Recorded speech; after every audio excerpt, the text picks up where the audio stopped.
que se chama de surto elétrico é um aumento de voltagem muito rápido e para voltagens muito elevadas, quer nos cabos de fase ou mesmo no cabo de neutro, que normalmente é aterrado e, portanto, tem tensão zero.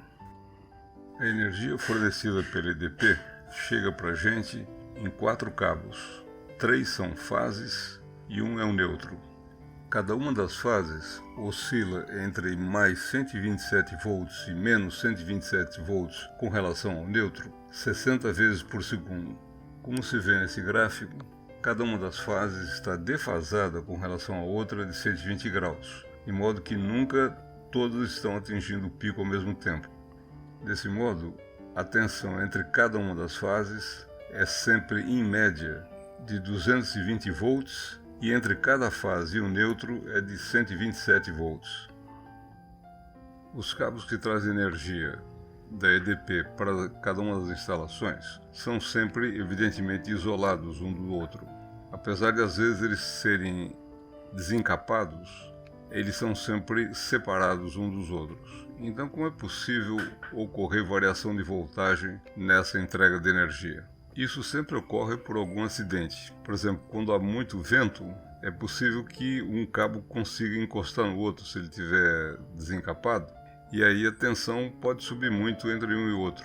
Mas o mais normal é que haja raio, e o raio consiga aumentar a tensão tanto nos cabos que estão fornecendo as fases, como no cabo neutro que teria que oferecer sempre tensão zero.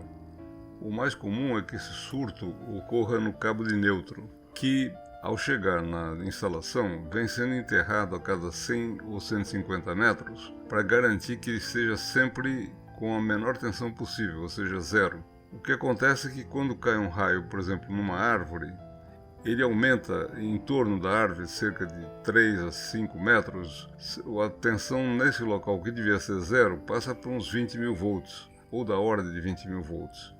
Se ali estiver sendo aterrado um cabo de neutro DDP, o cabo de neutro passa a ter 20 mil volts instantaneamente e é distribuído para todas as instalações com essa voltagem, o que altera evidentemente todos os equipamentos que estão recebendo aquela tensão. No caso dos cabos de fase, é menos provável que um raio os atinja, mas também não há necessidade que atinja exatamente o cabo. Basta que ele caia nas proximidades de um cabo de fase, que o campo eletromagnético gerado pelo raio pode fazer com que a tensão nos cabos de fase se torne instantaneamente muito elevadas. Esses súbitos aumentos de tensão, quer nas fases, quer no cabo de neutro, acabam ocasionando falhas nos equipamentos que estejam ligados nas tomadas que recebem esse aumento de voltagem. Portanto, os eletrodomésticos em geral, geladeiras, computadores, máquinas de lavar e de secar roupa, celulares sendo abastecidos, televisores, ar-condicionado, que estejam eventualmente ligados à tomada que sofra esses aumentos de voltagem, podem queimar instantaneamente. Por isso, o remédio mais eficiente para resolver esse problema é desconectar das tomadas todos os equipamentos que a gente tem em casa, no caso de uma tempestade de raio. Mas isso nem sempre é possível e nem sempre é conveniente. Ligar de geladeira, por exemplo, é um problema que a gente não sabe quando vai ficar desligado, o que vai perder por causa disso, etc. Porém, há maneiras de se mitigar esses problemas, se não de forma 100% eficiente, pelo menos o suficiente para minimizarmos essas perdas. Começando pelo cabo de neutro, é importante aumentarmos a quantidade de aterramentos desse cabo. Já na entrada de energia nos relógios de medição, o cabo terra já é imediatamente colocado para um ponto adicional de aterramento abaixo das caixas de medição. Esse aterramento é feito pela EDP e eu não tenho a menor ideia de qual é a eficiência dele. Muito provavelmente ele só tem uma barra de aterramento por economia, porque o que se vê é que sistematicamente a energia acaba faltando por falta de aterramento, né? Então decidi fazer o meu primeiro aterramento cerca de 2 metros depois desse EDP para garantir um aterramento muito melhor do que estava inicialmente. Para entender melhor o que é um ponto de aterramento, fiz esse desenho mostrando 3 barras de aço cobreado, cada uma com 2,5 metros de comprimento por 15 milímetros de diâmetro, que são enterradas e interligadas por um cabo de cobre desencapado com mais ou menos 10 milímetros de diâmetro e soldado em cada uma das barras. Essas barras são enterradas na vertical e o topo delas deve ficar uns 30 centímetros abaixo da superfície do terreno. O cabo, depois de interligado, é soldado em cada uma das barras e a ponta dele é ligado no cabo de neutro nas proximidades desse ponto de aterramento. Esse conjunto de 3 hastes é chamado um ponto de aterramento. Na distribuição elétrica da Andorinhas e da Manacás foram utilizados 7 pontos ou 7 conjuntos desses 3 hastes com pontos de aterramento.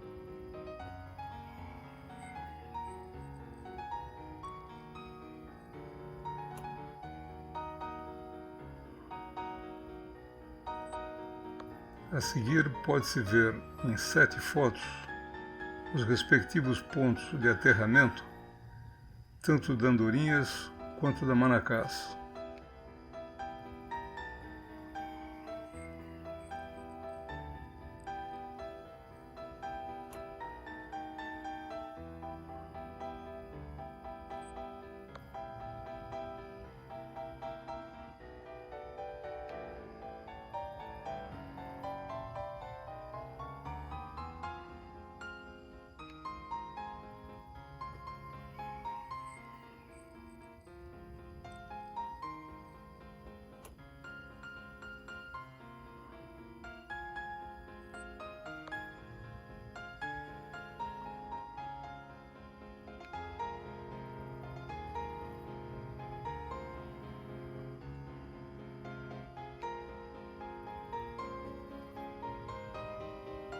Assim pode-se ver como foi feito a proteção do cabo de neutro, tanto da Andorinhas quanto da Manacás.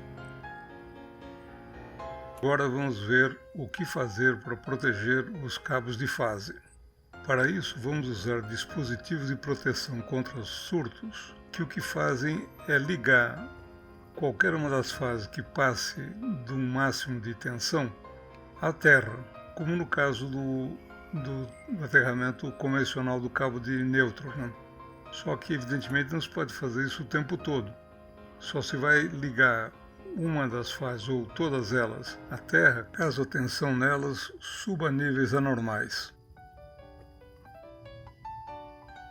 Como pode ser visto no esquema acima, de um lado do dispositivo a gente coloca a fase ou até mesmo o neutro e do outro a terra. Quando essa fase atinge instantaneamente valores muito acima dos normais, ela abre como se fosse um disjuntor e junta a fase com a terra, evitando com que todos os equipamentos que estejam ligados nessa fase sofram esse surto. As fotos seguintes mostram os dispositivos de proteção anti-surto colocadas a primeira um pouco antes da caixa de controle do gerador. A segunda e terceira fotos mostram a caixa de distribuição da energia que vai para Andorinhas, para a edícula, para a área da piscina e também, em caso de emergência, para a Manacás. A quarta foto mostra os dispositivos de proteção anti-surto das fases na entrada da caixa de disjuntores de Andorinhas, e a quinta mostra a entrada da caixa de disjuntores da Manacás, também protegida por dispositivos anti-surto de fase.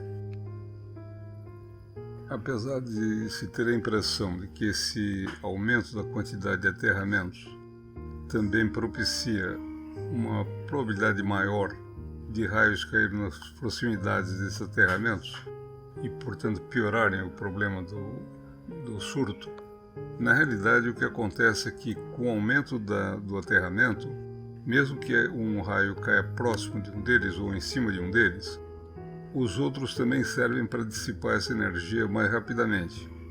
No entanto, esse sistema de proteção foi instalado nas andorinhas e na Manacás por volta de 2015 e, portanto, fazem 7 anos, pelo menos, que o sistema está funcionando e desde que foi implantado não houve mais nenhum problema de perda de eletrodoméstico por causa de raios aqui na Andorinhas e Manacás.